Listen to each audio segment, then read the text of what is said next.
A Musa Fitness suspeita de aplicar golpes comprando joias e peças caras com cartões de crédito falso, fala com exclusividade ao Domingo Espetacular.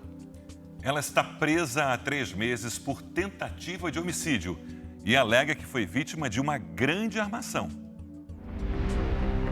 A mulher que caminha pelos corredores do presídio feminino se chama Andréa Luciana Zaldi. Ela tem 35 anos, é de uma rica família paulista e já foi campeã de fisiculturismo. Mas se tornou conhecida através das páginas policiais. Começaram a me rotular como a musa do golpe. Reportagens minhas que a musa do golpe cometeu um estelionato disso, ou daquilo outro. Andréa foi presa no final do ano passado quando, segundo a polícia, tentava aplicar um golpe em uma joalheria em um shopping de São Paulo. O flagrante aconteceu no estacionamento. Ela estava nesse carro branco que foi abordado por alguns homens. Andréa acelerou e tentou fugir. Na saída, bateu em um carro que estava parado na cancela. Ela então deu ré, tentou sair pelo outro lado e atropelou um segurança que tentou contê-la. O homem teve fraturas nas pernas. A perseguição continuou pelas ruas próximas ao shopping, até que o carro dela foi cercado pela polícia. Andréa se rendeu e foi levada para a delegacia. Há pouco mais de 3 meses, Andréa está presa aqui no Centro de Detenção Provisória de Franco da Rocha, no interior de São Paulo. Ela aguarda julgamento por estelionato e tentativa de homicídio, mas nega todas as acusações. Diz que é inocente e, mais que isso, que é vítima de uma cilada preparada contra ela. Andréa admite ter praticado alguns golpes porque seria portadora de uma doença que a impele ao furto. Ela fez todas essas afirmações numa entrevista exclusiva, concedida aqui no presídio de Franco da Rocha. Para fazer uma entrevista na prisão é preciso seguir protocolos de segurança, rígida identificação. Todos os equipamentos passam pelo raio-x. O mesmo vale para as detentas. Andréa aguarda numa sala reservada. Está visivelmente tensa. Cabelos bem cuidados, unhas das mãos e pés bem feitas. Andréa justifica, diz que as colegas de cela a ajudaram a se preparar.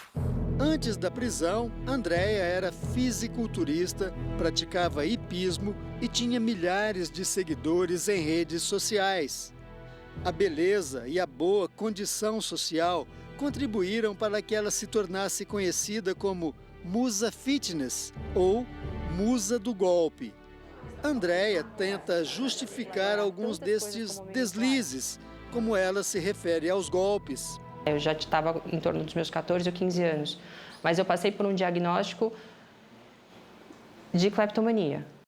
Doença que provoca um impulso incontrolável de cometer pequenos furtos. Eu tinha um transtorno ridículo meu, que era de ficar pegando esmaltes e guardando embaixo da cama. Aí um dia meu pai viu uma caixa e se assustou. Esmaltes onde? Esmalte, pegava em perfumaria, em qualquer lugar. Em lojas?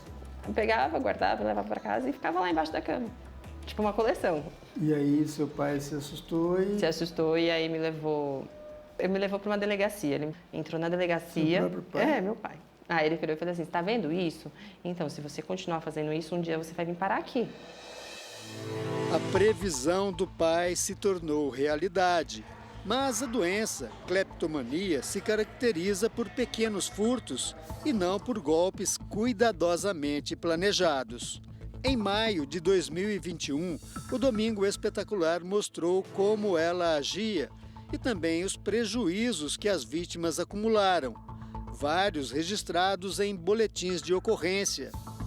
Nesse, do dia 14 de junho de 2019, Andréa Luciana Zaldi é investigada pelo crime de estelionato consumado.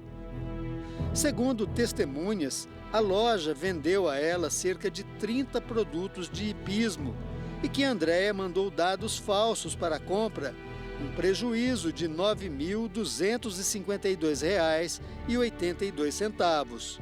Ainda, de acordo com as testemunhas, o que mais chamou a atenção da vítima é que 5 lojas grandes do estado de São Paulo sofreram o mesmo prejuízo por parte da suspeita.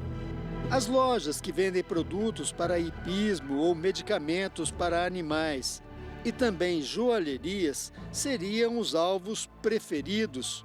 E a maneira de agir quase sempre a mesma: comprando pela internet e pagando com cartões de crédito falsos. Na época, Dona Sônia, que há quase 40 anos vende equipamentos de hipismo, disse que Andréia provocou um prejuízo de R$ 18 mil na loja dela. Agora, durante a entrevista, questionamos Andréia sobre essa denúncia. Mas se você me perguntar, você já fez alguma compra na loja dela? Não. Pergunta para ela se ela tem os comprovantes dessas compras que eu fiz. Eu nunca fiz.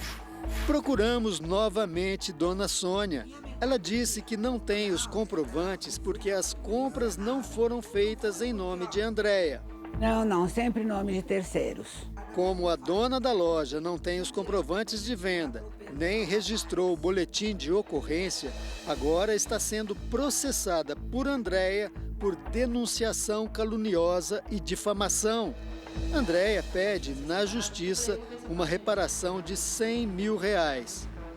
Dona Sônia está indignada. Aí vou ter que gastar com advogado, sabe? Eu que tive o prejuízo e ainda ela se acha certa. Segundo o advogado de Andréia, hoje ela responde a 9 processos. Uma das acusações, por tentativa de estelionato, é feita por uma joalheria de um shopping de São Paulo. A loja acusa a Andréia de fazer pelo menos 10 compras usando comprovantes de transferências por Pix que jamais foram efetuadas. Ela adquiria joias por intermédio do WhatsApp, enviava os comprovantes de pagamento, porém os comprovantes de pagamento eram falsos, né? As principais provas contra ela, segundo o advogado, são conversas entre Andréia e uma vendedora da loja. Tinha uma vendedora da loja que incansavelmente me mandava fotos de mercadorias, se eu tinha interesse, se eu gostava, ou isso, aquilo e não sei o quê. E sempre houveram conversas via WhatsApp. Eu me lembro de ter ido uma vez nessa loja, comprado algumas coisas e pago no ato no meu cartão. No dia 3 de dezembro do ano passado, por exemplo, Andréia pergunta pelo preço de um brinco e uma corrente e confirma o valor, R$ 6.185. Em seguida, escreve: aviso quando estiver aí. No mesmo dia, Andréia envia um documento de transferência no valor de R$ 6.185. Segundo o advogado, o documento é fraudado e a transferência jamais foi efetivada. O advogado diz que Andréia fez 10 compras da mesma forma, sempre usando comprovantes de transferências falsos. Inúmeros golpes, beira mais de R$ 38 mil. Nenhum dos pagamentos nunca foram comprovados, nenhuma das compras nunca foram efetivadas. Eu nunca falei para ela, estou indo... Não aconteceu isso em si. Segundo o advogado, os donos da loja não perceberam os golpes por causa do grande volume de transações feitas diariamente. Tomou conhecimento do fato no mês de novembro. Até que no dia 26 de dezembro, às 15h50, Andréia consulta o valor de 2 joias. A vendedora informa: R$ 13.410. Andréia responde: ok, você deixa tudo separado. E pergunta: está cheia a loja hoje ou você consegue levar para mim? A vendedora responde: deixo. No mesmo dia, às 5h20 da tarde, Andréia chega ao shopping de carro. Foi no dia em que houve a fuga no estacionamento, o atropelamento do segurança e a prisão da fisiculturista. Agora, o advogado dela diz que teve acesso a novas imagens do estacionamento que, segundo ele, comprovariam a inocência de Andréia. As cenas foram cedidas por ele. Você consegue identificar que houve uma tentativa de emboscada e que houve uma premeditação e uma construção de um flagrante. Andréia chega nesse carro branco. Ela segue em frente e para, como se esperasse uma vaga. 5 minutos depois, um carro prata entra no estacionamento. Repare que uma moça de camiseta branca caminha ao lado dele. Ela é a funcionária da loja com quem Andréia trocou mensagens. O carro prata para ao lado de Andréia. A funcionária dá a volta e vai até a porta do motorista. A moça de branco faz a menção da entrega da sacola, não entrega a sacola. Andréia não pega e, nesse momento, um homem sai do carro e vai em direção a ela.